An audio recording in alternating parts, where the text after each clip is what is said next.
Estimados estudiantes de la asignatura Sistemas de Base de Datos, bienvenidos a esta nuestra última sesión del semestre. Siempre es importante estar en la última sesión y en la primera del semestre, y por ello es que hoy vamos a tener dos momentos. Uno en el que revisaremos algo de lo que se revisó la sesión previa, el contexto, cómo se ha desarrollado el parcial 2 en este semestre. Vamos a revisar algo muy puntual para este momento sincrónico, como es las consultas basadas en inner joins, full join, left join y right join, así como manejo de vistas, trigger y haremos referencia a algo también que son los procedimientos almacenados. Y con ello cerraremos el semestre.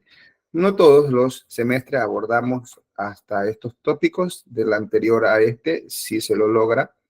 Y por ello, hoy vamos a revisar este grupo de sentencias muy importantes que usted debe conocerlos. Empecemos con lo que tiene que ver con las vistas. Seguro usted también ya vio algo de ello, pero igual ya desde el parcial anterior mencionamos algo acerca de las vistas, pero considero que es muy importante dar este refuerzo en este momento. ¿Ok?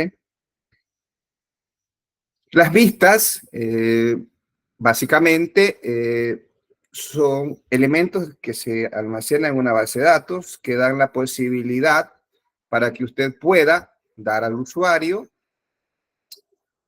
una parte de una tabla o la conjunción en un solo elemento de varios campos o columnas de múltiples tablas. La vista ocupa un espacio importante en la programación en SQL porque es un elemento que le va a permitir a usted poder, en su momento,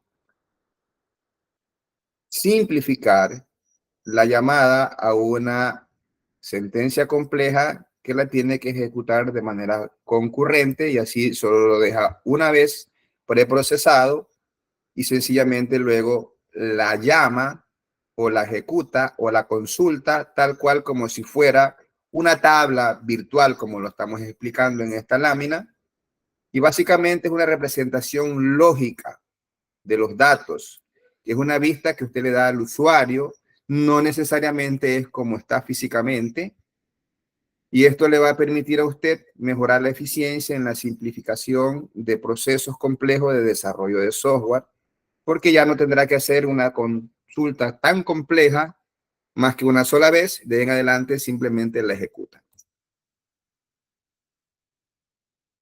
La sintaxis para crear una vista es muy sencilla. La palabra reservada, que es una DDL o de definición de datos, es create view. Luego viene el nombre. Por ejemplo, aquí dice vista. Luego tiene as y viene una cláusula, una sentencia select. Y ya nosotros hemos visto la sentencia select que puede tener 1, 2, 3, 4, 5, 6, n tablas. Entonces, todo lo que usted puede hacer con una sentencia select, agrupar más de una tabla si lo desea, va en esa sentencia select y ese resultado que le arroja la sentencia select se queda como un solo elemento que tiene el nombre ahora de vista. Entonces, de esta manera se definen las vistas. Ejemplos de creación de vistas en SQL. Aquí tenemos con la estructura de datos que venimos trabajando, donde hemos creado ya la estructura que venimos trabajando todo este parcial de departamento, empleado, ¿sí? Y cargo. Tenemos las siguientes vistas. Digo, una vista para presentar los empleados de sexo masculino. La palabra reservada o la sentencia create view. Luego viene el nombre. Recomiendo yo poner BI, su guión, y allí una descripción de qué es lo que quiere usted presentar en esa vista. Y tiene que empleado sexo M. Pone ask. Y luego viene la sentencia select. Y esa sentencia select, en este caso, va a ser select nombre, apellido, sueldo, por un empleado, pero solamente le pongo el word sexo M. y no traigo los demás campos, no traigo los sexos femeninos. Si alguien quiere saber los empleados de sexo masculino, hace un select a la vista empleados. Sería un select asterisco from BI, su guión empleados, sexo M, y ya está. Incluso puede hacerle filtros a esa sentencia, pues se tratan como una tabla virtual, ya lo anticipamos. Luego tenemos otra vista aquí, vista de empleados de finanzas. Recuerden que usted tiene la tabla de empleados por un lado y la tabla de departamentos por otro lado, y en el departamento de finanzas está en la tabla de departamentos. Entonces yo hago la sentencia, como anticipé, create view, BI empleados de finanzas. La vista va a tener solo los empleados de finanzas. Pongo as y viene la sentencia select.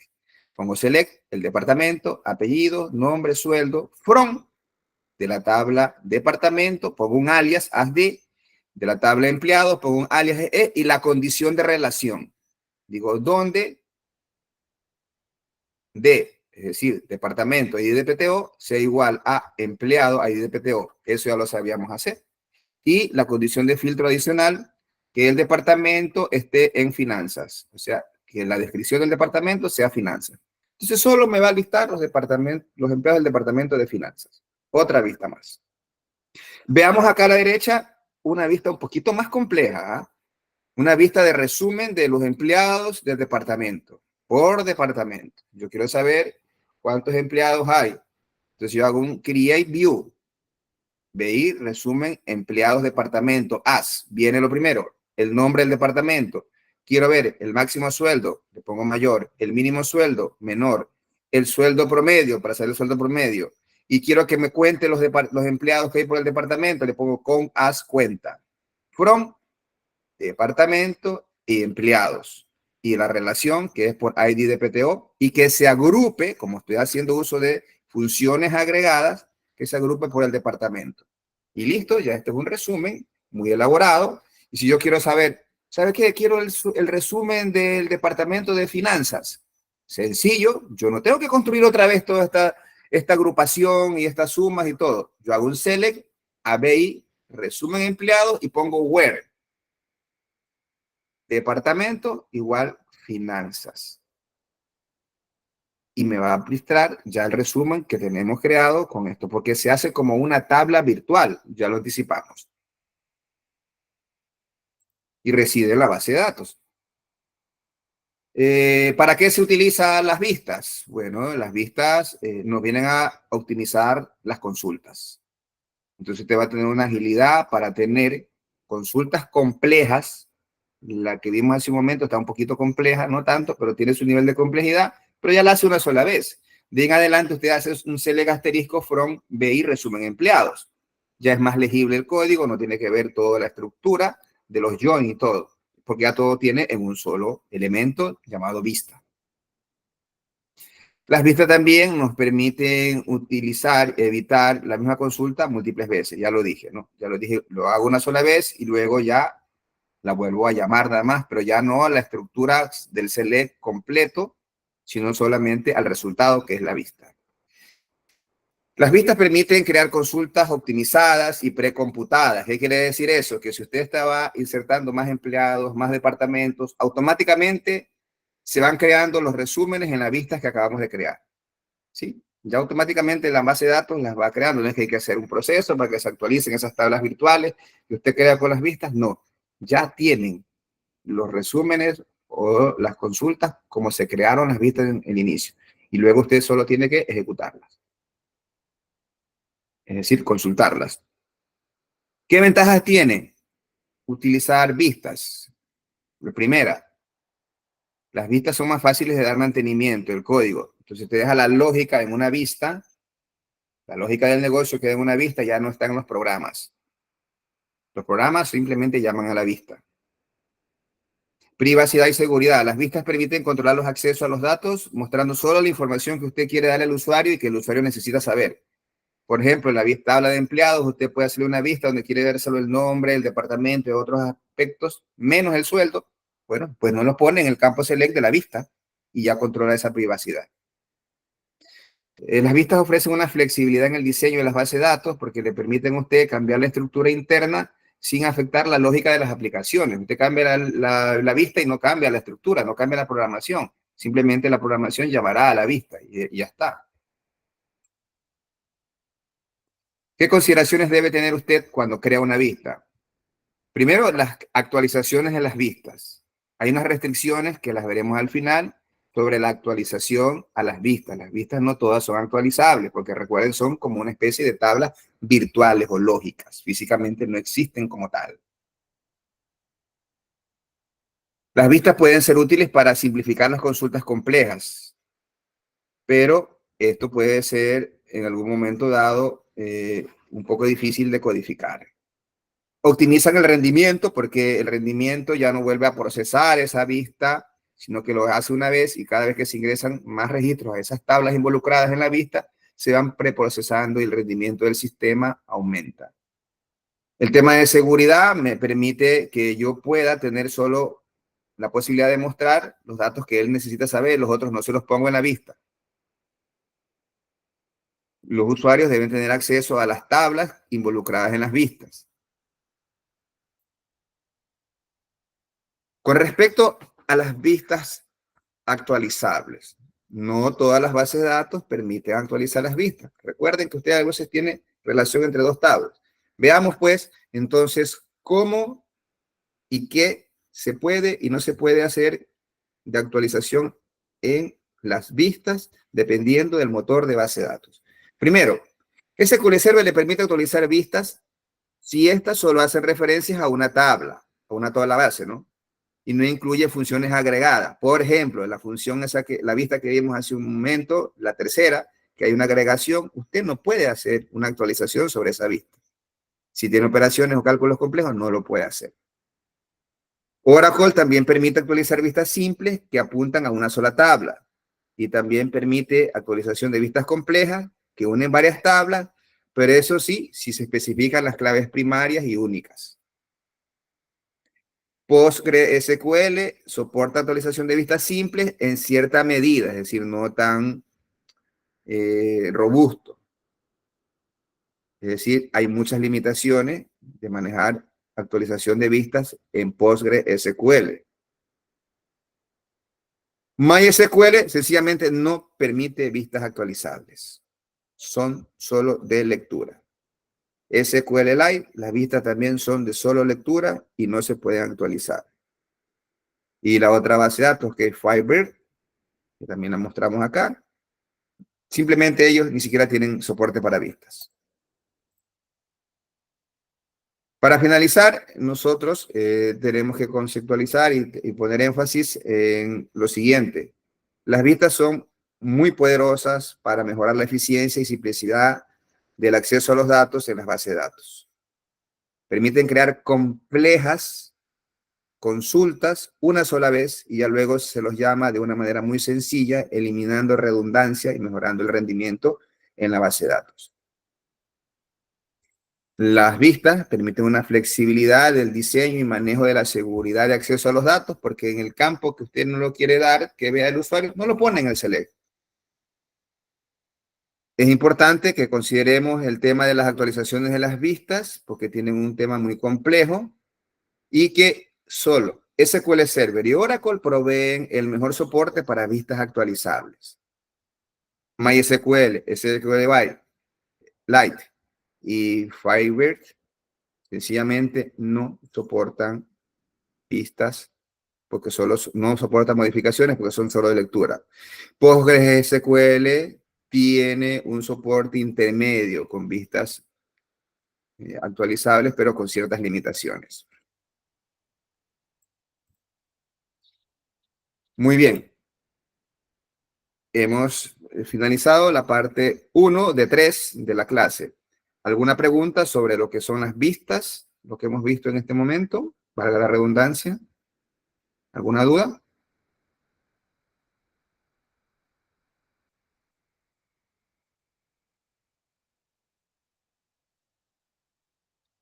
¿No? Entonces avanzamos.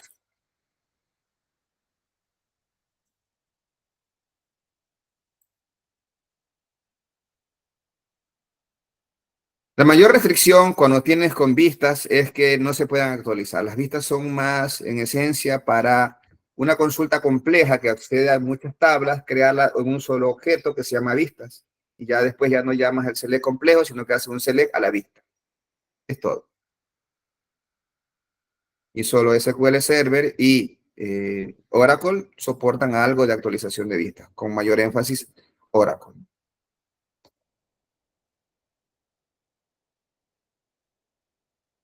Ok, en esta parte del curso vamos a revisar ahora algo que ya lo hemos visto y lo hemos mencionado, pero es importante que usted lo conozca, que es el manejo de los join o las consultas, estas medios complejas con join.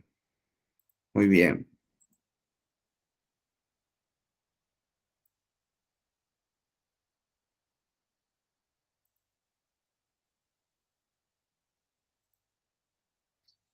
Para ello, recordemos el modelo con el cual estamos trabajando. Este es nuestro modelo de datos, ¿sí?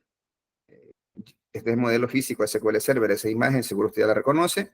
Tenemos allí la tabla empleado, que ya se sabe los atributos que tiene, o campos, ya aquí ya es modelo lógico físico, no es modelo conceptual, entonces no podemos hablar de entidades, sino de tablas, columnas y filas. Y luego tenemos que guardar una relación con cargo y con departamento, ¿no? Entonces vemos ahora que la primera consulta, el primer join que tenemos es el inner join o combinación interna.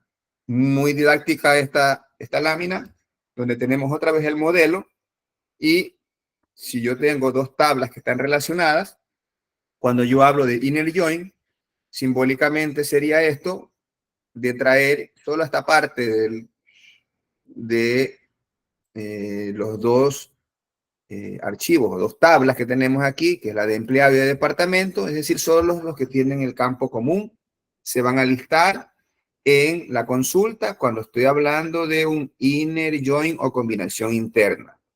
Si yo quiero listar los nombres de los empleados y el departamento al que pertenecen, solo se van a listar los que cumplen la condición de relación en el campo común. ¿Ok? ¿Cómo se programa eso? Tres formas de hacerlo. Primera, tengo aquí la que ya usted vio desde que inició el parcial 2. Select el nombre del campo, apellido, nombre y departamento que está en otra tabla que se llama departamento. From, la tabla empleado, un alias que es E, DPTO, un alias que es D, y la condición de relación o filtro en el where que es E.idpto es igual a D.idpto. Listo.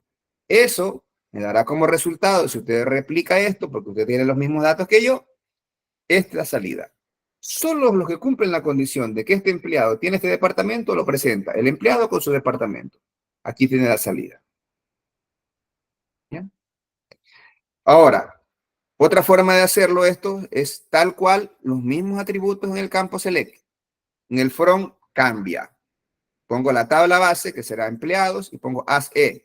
Y aquí viene lo importante. Join. Hace un join de empleado con DPTO y le pongo as de un alias también a DPTO y le digo on y va a la condición de relación que es similar a la que pongo en where. ¿Ya? Me da el mismo resultado. Tercera forma, exactamente lo mismo que la anterior, pero ahora le pongo la palabra inner join. Si usted no pone la palabra inner join, él asume implícitamente que es un inner join, como el caso de la sentencia 2. Tres formas de hacer lo mismo.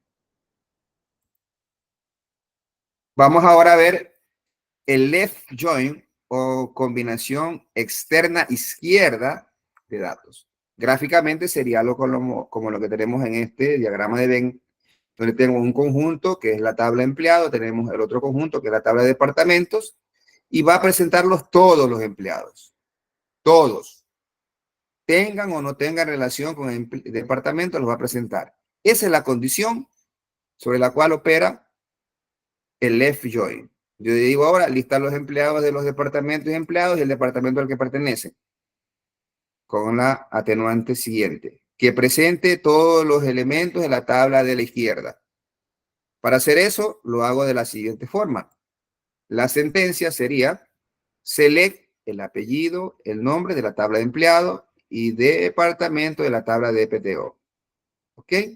From, la misma que hace un momento, empleado a E. Aquí viene la variante. No dejo al join solo, sino que le pongo left join. ¿Qué significa eso? Que va a ponerme a todos los de la izquierda. Left join as D y le pongo on la condición de relación, pero con la siguiente atenuante.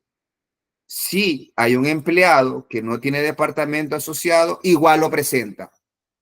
Eso hace el left join, porque va a presentar todos los elementos de la tabla E. Y si no tiene el departamento asociado, no tiene que poner. Entonces pondrá null, como es el caso de este ejemplo de Paula Aguilar. Right join. Lo contrario. Combinación externa derecha. Lo mismo. Pero ahora yo quiero que me presente todos los departamentos, independiente de que tenga o no empleados. Presente todos los elementos de la tabla de la derecha. ¿Cómo se hace eso? De la siguiente manera. El select tal cual como lo vimos hace un momento. El from tal cual como lo vimos hace un momento. El join va tal cual, pero ahora lleva la palabra right join para indicar que sí o sí debe presentarme todos los registros que están en la tabla de la derecha, que en este caso es de PTO. Los va a presentar a todos los de pantalla. Ya el resultado, la salida es lo que tengo acá, donde me doy cuenta que innovación, marketing y talento humano no tienen empleados asociados, por lo tanto no tiene que presentar, pone null, null y null. Presenta todo la tabla C, que en este caso estamos representando con C, que es la de departamento, y en empleado solo presenta los que cumplan la condición, por eso está marcado esta partecita de acá. Los que no, no los presenta. La última de los join, la que es full join o combinación externa completa. ¿Qué significa eso? Debe presentarme a todos los elementos de las dos tablas involucradas en la relación o el join. Presenta todo. Si guarda relación con el otro lado, lo presenta. Si tiene una contraparte, pues guarda relación, le presenta el campo relacionado. Y si no, le pondrá null. ¿Cómo se hace eso? Así. Lo mismo. Tal cual como vimos hace un momento, apellido, nombres de PTO, empleado, as. Y aquí viene la clave. Full join de PTO de full join indica que presénteme todos los registros de las dos tablas. Y así vamos a analizar, porque aquí ya nos dimos cuenta que Aguilar no tiene empleado. Y ya también nos dimos cuenta que innovación, marketing y talento humano no tienen empleados. Y Aguilar no tiene departamento. Pero como yo quiero que salgan todos los registros de las dos tablas, me los presenta. Ya tocará revisar qué proceso del negocio le toca a usted programar, que quiere un full join, left join, un right join. Ya eso dependerá del proceso de negocio. En mi vida profesional me he encontrado con todos los casos, he tenido que hacerlo. Generalmente para crear algún reporte y luego complementar esos datos que quedan nulos por algo. Sí se lo necesita. Ok. Y hasta allí la segunda parte del curso de 3, en lo que se refiere a la parte teórica. ¿Alguna pregunta del join? No. Avanzamos pues a la parte final de la teoría planteada para esta semana.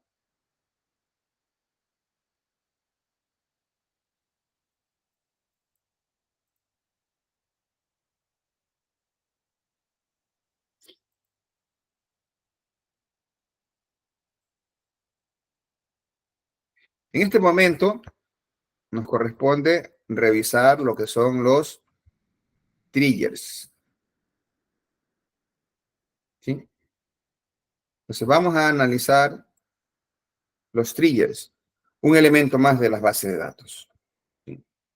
Entonces vamos a revisar los triggers, veremos algunos ejemplos, veremos la definición, veremos la creación de unos triggers, veremos la implementación de unos triggers y cuándo sí y cuándo no un trigger. Le anticipo, un trigger no es otra cosa que un procedimiento almacenado. es decir, un grupo de sentencias SQL que se asocian a un nombre y almacenados están en una base de datos. El trigger, a diferencia del procedimiento almacenado, tiene una asociación a una actividad, a un evento sobre una tabla, mientras que el procedimiento almacenado es un proceso que está almacenado en la tabla, en la base de datos y que puede ser ejecutado cuando usted lo necesite. Un trigger, en cambio, es ese procedimiento almacenado especial que necesita que un evento sobre una tabla ocurra para él ejecutarse. Entonces, los triggers, también conocidos como disparadores o desencadenadores, son objetos de base de datos y que se ejecutan de manera automática de acuerdo a unos eventos predeterminados. Como anticipé, son un tipo especial de procedimiento almacenado que se ejecutan automáticamente como respuesta a los eventos que se ejecutan sobre una tabla. Estos eventos pueden ser los de inserción, eliminación o actualización sobre una tabla específica. Por lo tanto, una tabla puede tener más de un trigger asociado.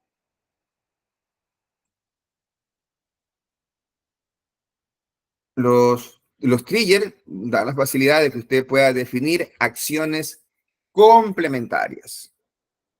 Ya hizo una insert sobre una tabla y una vez que se ejecuta el insert, usted puede haber programado que se haga algo adicional, porque usted programó un trigger de insert. O usted elimina un registro en una tabla, pero le asocia un trigger de delete, entonces se eliminó y luego ejecuta lo que usted programó en ese trigger. Avancemos. En esencia, la definición de un trigger nos permite ejecutar acciones adicionales.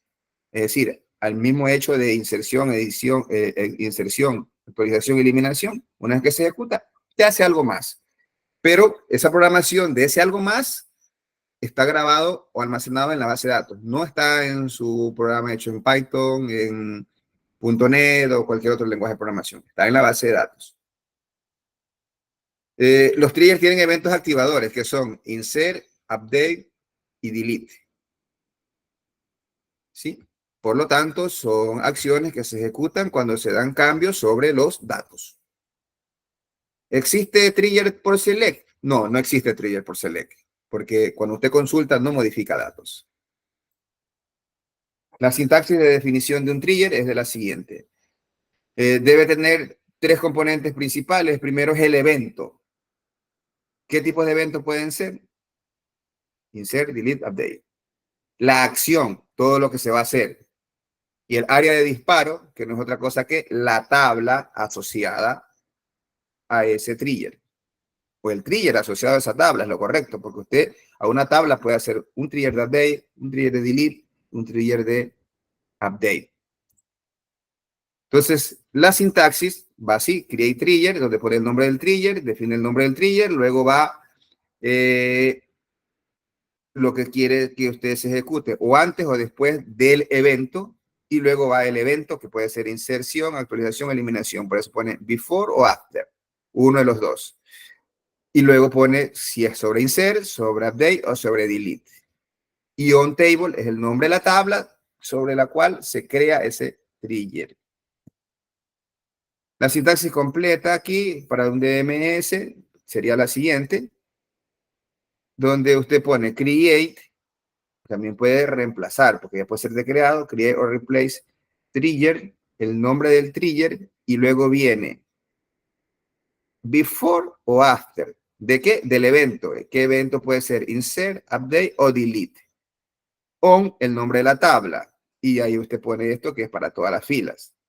Luego usted puede declarar variables, porque en esencia un procedimiento almacenado de un trigger es como un pequeño programita, un subprograma, una subrutina. Entonces usted puede declarar variables locales al trigger.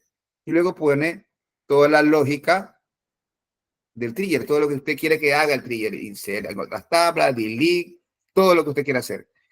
Que cuando alguien insertó un registro, le envíe un correo, le manda un SMS, todo eso lo puede programar aquí. ¿Ok?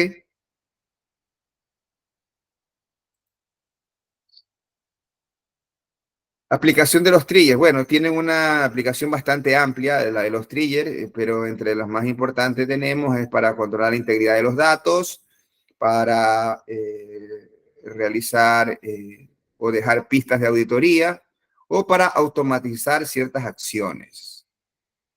Los triggers pueden garantizar de que la integridad de datos se aplique a través del uso de estos elementos, es decir, restringir o eliminar en cascada o eliminar o actualizar restrictivamente. Toda esa integridad usted también la puede manejar no solamente con las relaciones, sino también con trillas. La auditoría a las tablas siempre se tiene que dejar rastros. Entonces los trilles permiten auditar y registrar esos cambios sobre las tablas y le dan un registro detallado de las modificaciones que usted puede hacer. Entonces eso se puede hacer y vamos a ver un ejemplo en breve. Automatización de acciones. ¿Qué dice? Yo inserto una factura, tengo un sistema de facturación, luego hice un sistema de contabilidad, ya funciona bien mi sistema de contabilidad, pero ahora estoy haciendo la contabilidad de manera manual de las facturas. Entonces, ¿qué haría yo? Crear una opción por programación, vamos a hacer el registro de los diarios contables de la factura. Puede hacerlo. Pero si no, puede hacer la opción 3, automatizar acciones. ¿Qué es esto? Ejecutar acciones automáticas producto de un insert. Y esto sería así. Ojo, es la práctica. Yo vengo, creo una factura, se hizo un insert en las tablas de facturas. Una vez que se termine eso, yo vengo, aquí tengo los datos de cliente, montos y todo lo demás. Puedo acceder a las cuentas, a los planes de cuenta. Yo con eso programo, automatizo la contabilidad sin tocar una línea de código de mi programa. Todo lo hago en la base de datos, programando un trigger de insert, ¿sí? Para volver a insertar un registro en los diarios contables. Obviamente yo tendría que ir a ver la secuencia de diario que sigue, todo ese procedimiento, todo ese bloque de código, coger los datos de la cabecera de factura, detalle de factura y lo que se necesite para armar el diario contable y dejar el diario contable. ¿Ok? Eso es automatización de acciones que permiten los triggers. Los triggers mal diseñados le pueden dar un serio problema. Pueden hacer inhibir su computador y si usted no está claro aún, por favor, grabe antes de poder ejecutar un trigger, porque si no, en la ejecución o en la prueba ya le pueden hacer reiniciar el servidor inclusive. Los triggers complejos pudieran tener una dificultad para darles mantenimiento y controlar la lógica del negocio. Yo he visto triggers grandes, 3, 4 páginas, 5, es bastante. Entonces esa complejidad también a veces hay que tenerla en cuenta. Los triggers pueden desencadenar acciones en cascada, lo que debe gestionarse cuidadosamente. Usted tiene un trigger de insert y que por ese trigger de insert hace otro insert, resulta que es insert, hace otro insert que tiene otro trigger de insert y pudiera estar algo muy recursivo que puede colapsar el sistema. Los triggers le permiten a usted de una manera muy fácil implementar la complejidad de la lógica del negocio en la base de datos a través del triggers. Validaciones y cuestiones como tal se pueden programar en los triggers. Ejemplos de triggers, vamos a tener aquí una auditoría de cambios. Cualquier cambio que usted haga en una tabla, en la tabla que por ejemplo que se llama empleados, usted crea una tabla de registros de auditoría para la tabla empleados. Es una forma, como lo vamos a hacer ahora. Yo en lo particular no lo haría así, lo haría de otra manera. Ya les explico. Restricciones de negocio. Otro ejemplo va a ser un trigger que aplica restricciones de negocio, como validar el salario mínimo vital antes de insertarlo a la base de datos. ¿Cuál es el salario mínimo vital? Acuérdese, 400 y algo. Podemos validar, hey, no puedes insertar un sueldo menor que lo que dice la ley porque es un problema.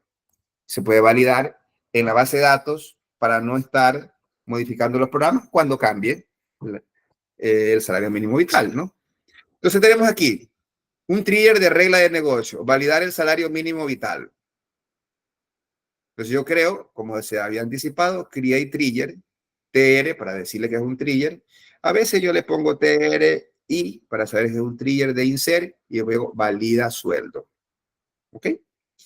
On debo decirle en qué tabla. Aquí pongo la base de datos, dos puntos, y la tabla. Sí, voy a poner un trigger de valida sueldo a la tabla de empleado. ¿Para qué? Dice for insert y update. Cuando alguien haga un insert o cuando alguien haga update, se ejecuta este trigger. Este trigger no lo llama nadie. Este trigger, cuando usted hace insert, cuando usted hace update, solito se ejecuta. Y entonces ahora pregunto yo, ¿cuál es el máximo sueldo from de la tabla inserted? ¿Qué es eso de la tabla inserted? Cuando usted está haciendo un update o cuando usted está haciendo un insert, hay una estructura lógica similar a la de la tabla a que estoy afectando, pero en otro nombre de una tabla que se llama inserted. También hay para la tabla deleted, cuando usted está eliminando. Inserted, ¿qué estructura tiene? La misma estructura de empleado. ¿Pero qué tiene? Los registros que usted está insertando en ese momento. Y entonces esos registros que usted está insertando en este momento, que vienen en la tabla inserted para que luego vayan a disco, usted hace un select en esa tabla insert y confirma si eso es menor o igual que 450. Este fue un ejercicio desarrollado cuando el sueldo mínimo vital era 450 y ahora es más. Y ya le digo, ¿cómo corregir esto? Y no venir a modificar cada vez y cuando este trigger, porque el trigger lo modifica el desarrollador o el administrador de la base de datos, principalmente el administrador de la base de datos. Esto, un usuario que lo quiere corregir no lo va a poder, porque no tiene acceso a la base de datos y crear un trigger. ¿Qué es lo correcto? De que yo estos 450 los tengo almacenados en una tabla paramétrica y a través de aquí, un mismo select, voy a traer ese 450 y si ya cambió, ya no va a traer 450, me va a traer 460 y de esta manera el trigger yo no lo toco, queda mucho más parametrizable y me cumple con el mismo objetivo, a pesar de lo que pueda variar el sueldo. Entonces, si esto es menor, si el sueldo que estoy ingresando es menor que el salario mínimo vital, porque es un sueldo anual y aquí estoy multiplicando por 12, por eso lo saco. Si alguien gana menos que esto, aquí tengo if begin, rise error, que es sembrar. Yo siembro este error con este número, con este código y le mando este mensaje. El salario es menor al salario mínimo vital. Ya le presenté el mensaje y ya en el programa, en Python o en cualquier otro lenguaje, .NET, lo que sea, él captura el error y el código de error y lo presentará. Y luego hace un rollback transaction. Por si acaso él había dejado ingresado algo y como no se completa porque le hago un rollback, entonces tengo que poner un rollback transaction. O sea, porque sembré el error, quiero decir, yo luego tengo que hacer un rollback transaction. Se reversa todo lo que no se pudo confirmar hasta ese momento. Y cierro. Este es un ejemplo de validación. Yo lo puedo hacer. Será otro proceso que le toque modelar, pero usted lo puede hacer. Y aquí yo tengo simplemente la prueba de ese trigger que está puesto hace un momento. Yo a usted aquí le dejo para que usted coja la codificación y lo pueda probar con la estructura de datos que ya está creada, que usted la tiene. Rastros de auditoría, de lo más utilizado para los triggers. ¿Ok? Entonces yo primero creo una tabla con la misma estructura de la que quiero hacerle la auditoría, pero le agrego dos campos, operación y la fecha y hora. Le agrego esos dos campos. ¿Por qué? Vamos a verlo. Aquí está. Crea un trigger por cambio de empleado. Usted cambia al empleado, cualquier cambio para el empleado lo estoy haciendo, por insert, por delete, por update. Pero tengo que probar qué es lo que está haciendo. Si es por insert, ¿cómo yo sé si un trigger, si el trigger está trabajando por una modificación? Esto se verá cuando yo hago un select asterisco from inserters, es decir, si yo estoy insertando, entra a probar esto y se verifica si existe algo que estoy en la tabla de letters, ya le dije que es la tabla de letters, entonces yo vengo, inserto esto, porque vienen datos en inserted y en deleted. Entonces es una modificación. Entonces esta modificación la dejo con todos los campos de auditoría y le agrego modificación y la fecha y hora a esa tabla de auditoría que yo he creado. ¿De dónde lo saco? De la tabla inserte. Caso contrario, hay que dejar el rastro de auditoría por sencillamente por insertado. Porque si ya no estoy modificando, estoy insertado. ¿Sí? Y luego, el caso contrario más general, porque esto no está muy bien intentado, que era cuando era caso contrario de acá, significa que estoy frente a una eliminación y entonces lo que yo debo hacer es insertar todos estos datos a la tabla de auditoría, pero con el código ahora de eliminado. Este es un rastro de auditoría para una tabla. Yo en lo personal, aprovecho para decirle, yo creo una tabla general. No puedo crear una tabla de auditoría por cada tabla que tengo en mi base de datos. Creo una tabla que se llame cabecera y detalle de auditoría y yo la alimento, sea por trigger o por programación, y ya tendré que colocar ahí el campo de la tabla y el campo involucrado, el contenido antes y el contenido después. Ese es un rastro de auditoría un poco más flexible, porque lo contrario es de esta metodología que vimos hace un momento, si usted tiene una base de datos de 20 tablas, usted tendrá 20 tablas de auditoría, lo cual no me parece muy práctico. Mejor es una sola que da cabezereta de auditoría y usted pone por filas los campos que han sido modificados.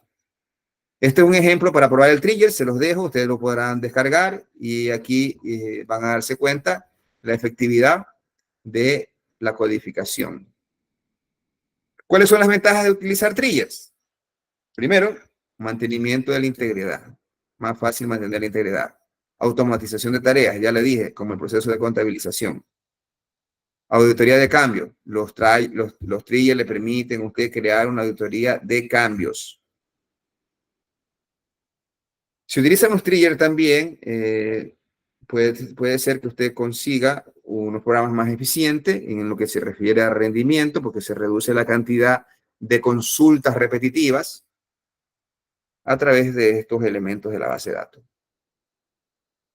¿Qué consideraciones tiene usted al momento de crear unos triggers? Primero, la seguridad de los permisos. Requiere que los permisos sean adecuados para ejecutar cambios y que esos cambios permitan también modificar registros de estas tablas, pero de acuerdo a los permisos respectivos.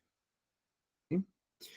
El impacto o el desarrollo o el rendimiento, los triggers sí que le van a ayudar en el rendimiento de las operaciones en la base de datos porque se ejecutan allí mismo, no hay que viajar por la red para llegar a procesar la base de datos.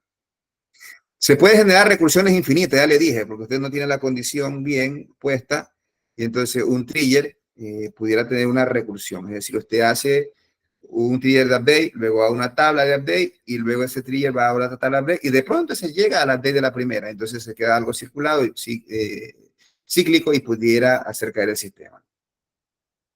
Los triggers requieren una condición especializada de programación en SQL, la implementación y la depuración de todos estos elementos requiere una gran capacidad y un gran conocimiento de estos elementos.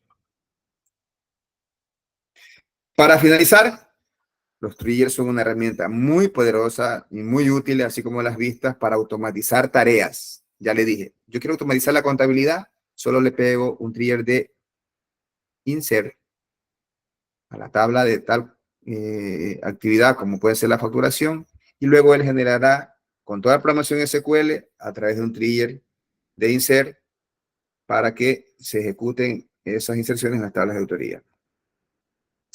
Hay que tener mucho cuidado cuando genere triggers porque puede ser algo cíclico. Usted actualiza una tabla, actualiza esa otra tabla y luego viene a actualizarla usted también como el propietario de alguna tabla. Entonces se vuelve algo cíclico, que es complejo de tener. Si no es con control de suprimir o apagarla, porque, o si no, solito se va a reiniciar porque llega un momento que se agotan los recursos, principalmente la memoria.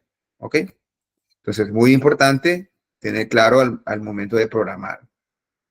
Para finalizar, ya los triggers son objetos de programación muy útiles que le van a complementar la funcionalidad que se requiere en una base de datos para lo que es autorización de tareas y para aplicar las reglas del negocio a través de triggers.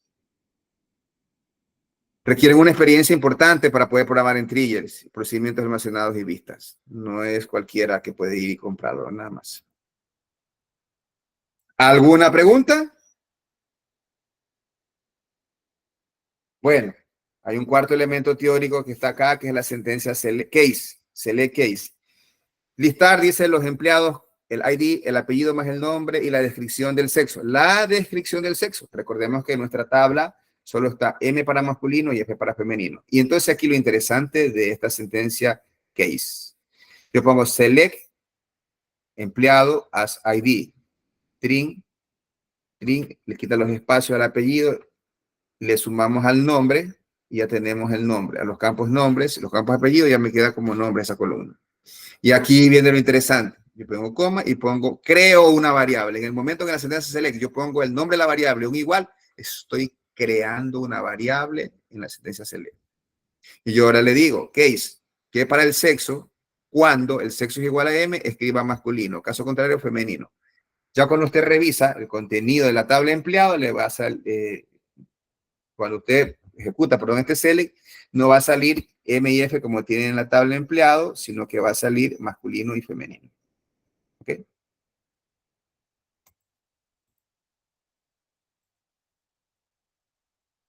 Hemos llegado a la parte final de la clase de hoy, en la parte teórica, y vamos a ver este último ejercicio. Dice listar los empleados, el ID del empleado, el apellido más el nombre, el sueldo y el nivel salarial. Vamos a poner una columna nivel salarial. Ese nivel salarial será menor a 10,000, entre 10,000 y 20,000, entre 20,000 y 30,000 y mayor que 30,000. Bueno, no sé quién de aquí que esté conectado gana eso al año, pero pudiéramos tener eso como ejemplo. Tenemos entonces que venir el select, ID es ID, trim, apellido, más el nombre, y así ponemos como nombre. Sueldo, ponemos el sueldo, pero el nivel salarial, abrimos un case.